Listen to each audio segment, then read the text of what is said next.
For the New England Patriots, all eyes are on the 4th overall pick in the upcoming draft. Who will they select? Could a top-tier player unexpectedly fall into their lap? Might another intriguing prospect somehow be available within their draft?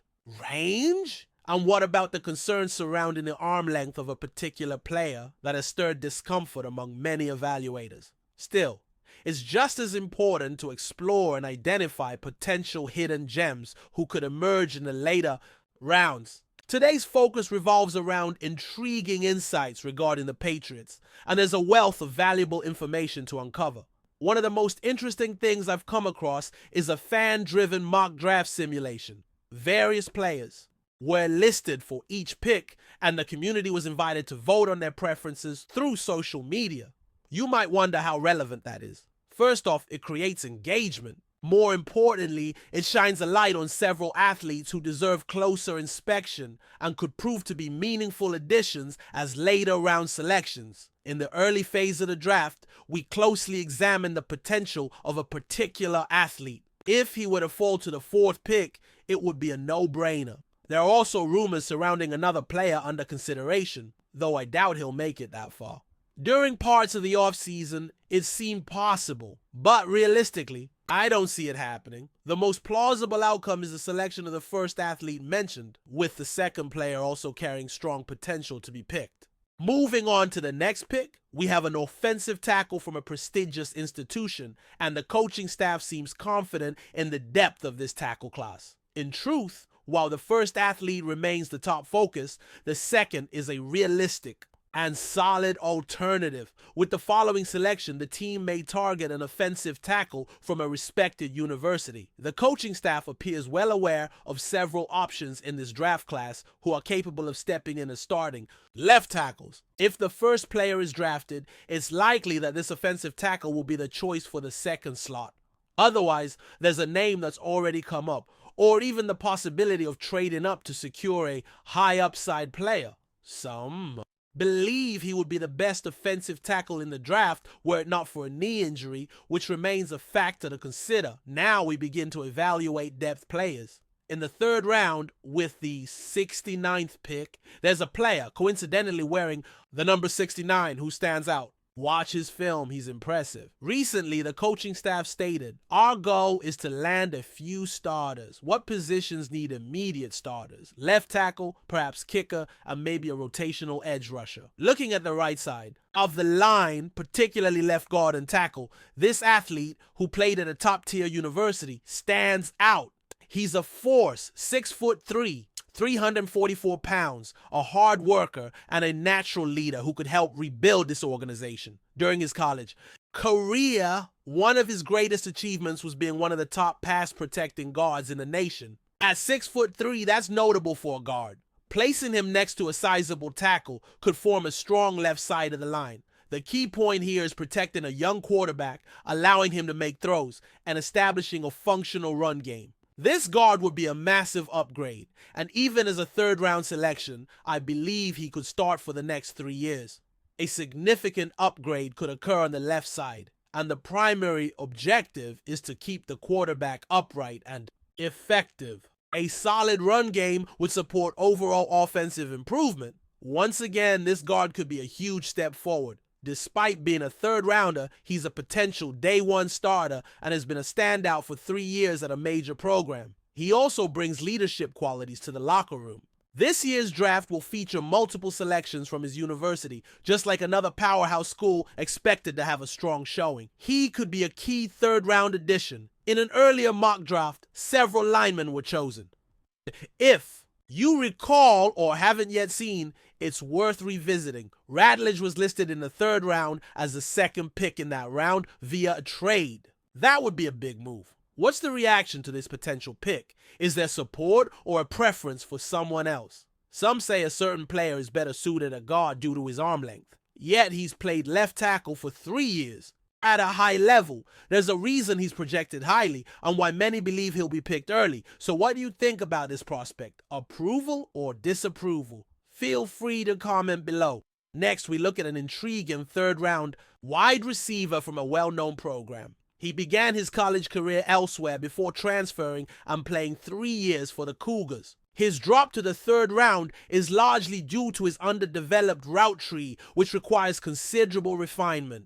However, his top-end speed and effectiveness on vertical routes are outstanding, reminiscent of elite deep threats. Upon closer inspection, his route tree clearly needs work, yet his vertical explosiveness is elite. Think back to a certain quarterback's first touchdown. It evokes similar deep play potential. He could enter the league and add a new dimension. Today's NFL is filled with smaller receivers who stretch the field. They may not be physically imposing, but their ability to get vertical is undeniable. This receiver shares that trait. There's speculation about drafting Travis Hunter early, which might shift the need for a receiver in later rounds. Some fans may not favor this receiver if they're loyal to Pop Douglas. While Douglas has short area quickness, Kyle Williams brings more downfield explosiveness. Douglas thrives in short and intermediate mesh routes and quick outs, whereas Williams adds a vertical threat. That could be thrilling to see in action. Statistically, his season at Washington was impressive. 70 receptions, nearly 1 out 200 yards, and 14 touchdowns, averaging 17 yards per catch.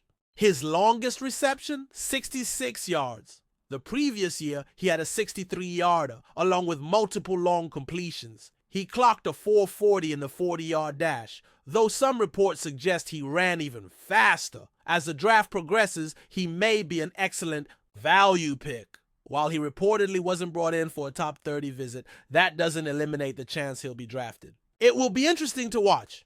Unofficially, he may have clocked an even better time. And again, he wasn't one of the top 30 visitors, but that doesn't mean he won't be picked. Let's see how it unfolds. I found this particularly intriguing. Now, switching gears, what's your take on Kyle Williams? Are you for or against him? Some may prefer receivers from Iowa State or Utah State. There are certainly options. Personally, I think this class isn't as deep as in previous years. But there are a few hidden gems that could develop into reliable NFL receivers. Share your thoughts on Kyle Williams, Tate Ratledge, or any other prospect. We also have projections for the Patriots next week. Will Campbell, no surprise there. But what I really like at pick 38 is Kenneth Grant. Grant would be an incredible addition. Many project him as a late first rounder. I've seen several mocks. With him going to Detroit, if he's available at 38, it's a fantastic value. He could start immediately or be a great rotational piece. That would be a smart move. At pick 69, we return to Kyle Williams or possibly an offensive lineman from West Virginia. That's not a bad option either, though I personally prefer Ratledge. When it comes to receivers, it's not as simple as saying they must draft one. What's the logic behind selecting Kyle Williams? He can stretch the defense. Other receivers are available too. There's Higgins, not a lesser version of McMillan, but that's the comparison. Same frame, just not as refined or dynamic in route running. So what do you think? Is this an accurate outlook for the draft? What would you change? What do you expect to happen differently? And wait, I'm not done yet. Let's continue through the list quickly. Ashton Gillette from Louisville, an edge rusher, would be a great 4th round pick. I do expect them to draft an edge. Then there's Trevor Etienne, a running back. Not a bad option either. The question is whether he fits the team's vision, and yes, he's the younger brother of Travis Etienne from Clemson. Then we look at linebacker Stutzman from Oklahoma. Interesting guy. Always wears that cowboy collar, a symbol of toughness for anyone who's played the game. There's also a tight end to consider. Gene Bell was drafted last year out of Florida State. Is this offense headed for a shift in direction? We'll find out. A 7th round pick doesn't guarantee a roster spot. And finally, there's Borgalis, possibly mispronounced, one of the top rated kickers. If they want him, they should take him. Again, leave your thoughts below on Williams, Ratledge, Borgalis, or any other prospect. Before we continue, don't forget to subscribe to Patriots Hub and give this video a like. Your support helps us keep delivering the latest updates on our New England Patriots. And don't be shy. Share your thoughts on the news in the comments below. Could Fred Warner be heading to the New England Patriots? The idea has been making waves in NFL circles, and it's hard to ignore the growing buzz surrounding this potential blockbuster move. As one of the league's most dominant linebackers, Fred Warner's name has been linked to various teams in the past, but this rumor has sparked serious intrigue. Known for his stellar performances on the field, his exceptional leadership, and his uncanny ability to disrupt offenses, Warner could add a new dimension to the Patriots' defense. But could the Patriots make the move to land him? The question on everyone's mind is whether New England can pull off a trade for the dynamic linebacker.